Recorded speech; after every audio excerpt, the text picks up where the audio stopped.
aqui é Gabriela Mazei e esse vídeo é para você que tá pensando em se divorciar ou que acabou de passar por esse processo e tem filhos e precisa saber dicas, algumas coisas de como reconstruir sua vida após o divórcio com seus filhos. Então fica comigo até o final que eu tenho muita coisa para te passar que talvez você não tenha a menor ideia e que você pode trazer um benefício gigantesco para sua família.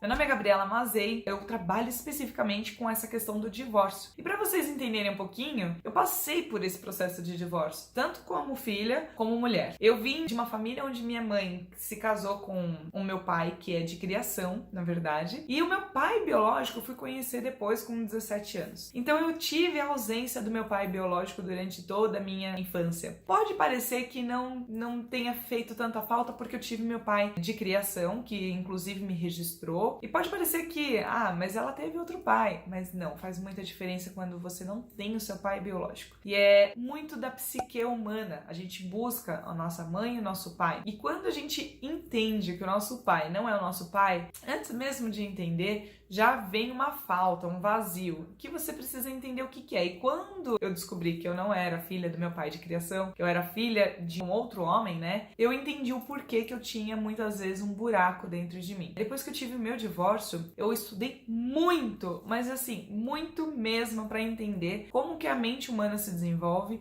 e como a ausência do pai ou da mãe interfere na minha educação, interfere no meu desenvolvimento. E eu fiz isso porque quando eu me divorciei, meu filho tinha apenas 1 ano e meio. Tem vários estudos que apontam 89% dos casais, quando se separam, os dois, pai e mãe, não conversam junto com as crianças. Eu também não fiz isso. Eu acabei saindo de casa sem ter conversado junto com meu filho. Só que estudando, eu entendi que assim, tudo bem eu ter errado, mas eu tenho que recuperar esse tempo perdido. Então, em um determinado momento, sentamos eu e o Rodrigo, que é o pai do meu filho, para poder explicar a situação pro Lucas. Graças a Deus, hoje eu vivo uma situação, uma relação maravilhosa com meu pai, com meu padrasto, com meu namorado, com o pai do meu filho. Então, hoje eu posso te dizer que eu sei o que eu fiz. O que eu tracei, porque eu já estou divorciada há 6 anos e meio, então eu passei por muitos processos do qual eu vou trazer algumas coisas aqui para que você não tenha que passar durante 5 anos, 4 anos, enfim, não importa quanto tempo, sofrendo por não ter uma relação saudável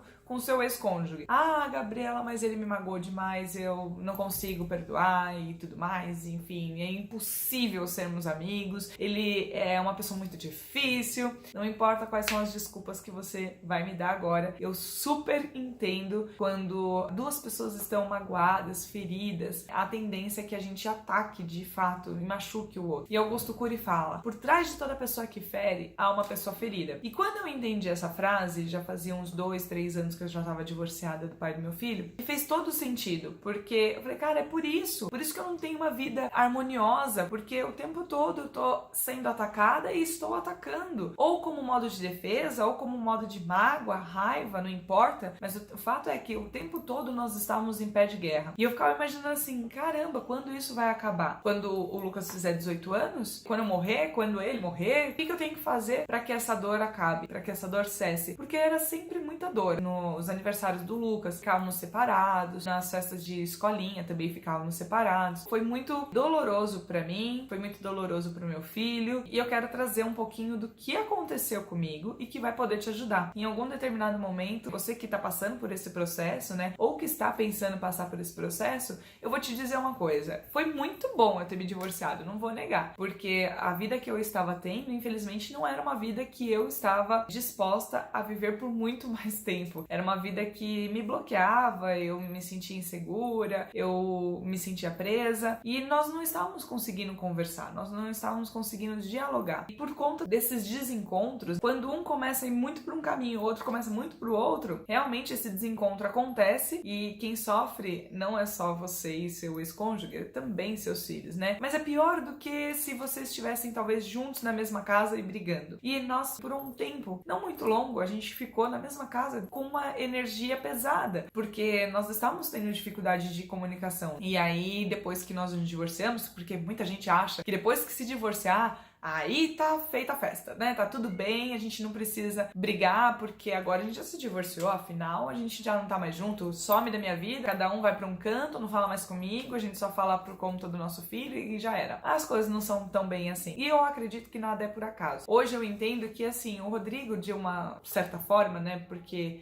o divórcio, como eu disse, nunca é um fator muito bom, positivo, mas a gente tem que enxergar as coisas boas de todas as coisas ruins. De certa forma, foi bom porque eu e o Rodrigo, nós aprendemos a ser bons pais com essa questão do divórcio. Porque no início, o Lucas ia pra lá, na casa do pai dele, e eu ficava aflita, porque, caramba, o Lucas, o meu filhinho lindo, maravilhoso, 1 ano e meio. Depois de um tempo casado, eu fiquei grávida, e a gente ficou juntos nessa gestação toda, e agora eu destruí a minha família.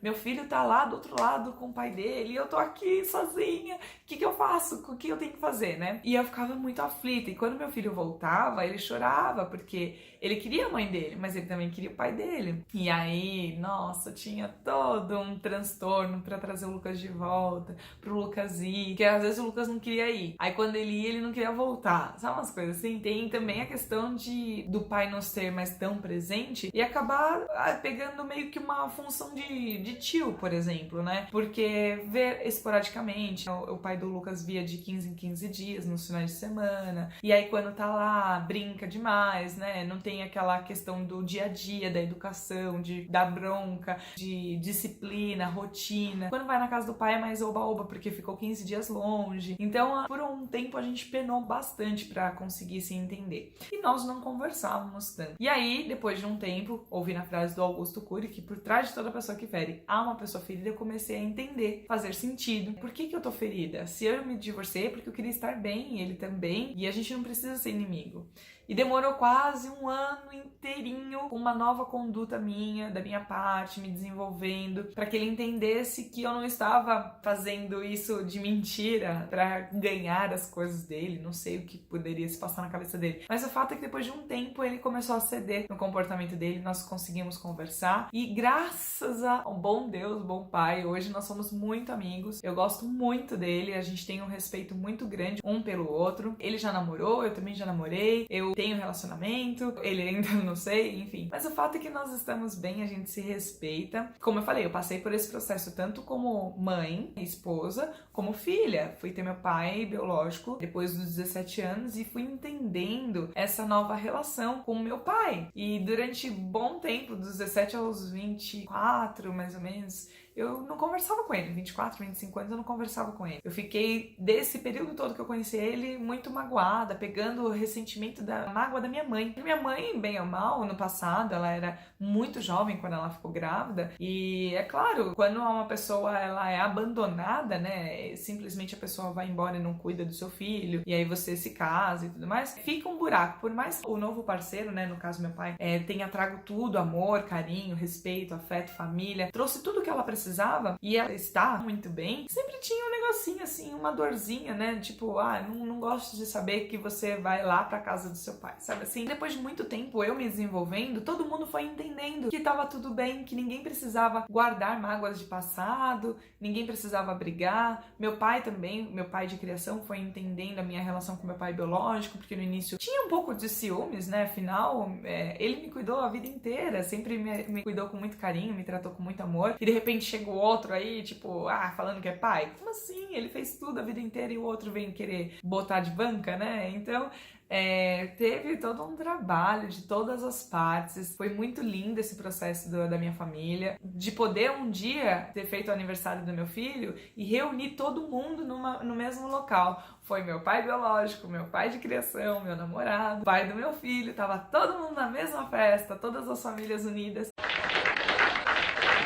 E todo mundo se respeitando, isso pra mim foi lindo, foi maravilhoso, foi o meu maior case, meu maior prêmio, meu maior troféu foi poder ter todos ali junto comigo. Então, é possível chegar numa relação depois de um divórcio onde haja muito respeito, carinho, amizade. Sim, é possível. Só que vai dedicar muito de você, do seu autoconhecimento, do seu desenvolvimento, do quanto você se entrega, do quanto você se permite, do quanto você se cura, do quanto você ressignifica suas mágoas do passado e se entrega para essa nova relação. Entende que todo mundo é livre e que todo mundo pode estar no mesmo ambiente se respeitando. Agora, a questão do seu filho. Quando você simplesmente faz a separação, simplesmente, né? Como se fosse simples, não é simples. Mas é importante o pai e a mãe se unirem para conversar com a criança. Porque a criança entra numa psique, se ninguém fala nada pra ela, ou se simplesmente tiram da casa dela, na psique assim, meu pai foi embora, ou minha mãe foi embora, e se ele foi embora porque ele não ama mais minha mãe, será que ele pode também não me amar? A criança não entende a diferença do amor entre você e o seu ex-cônjuge, e você e ela.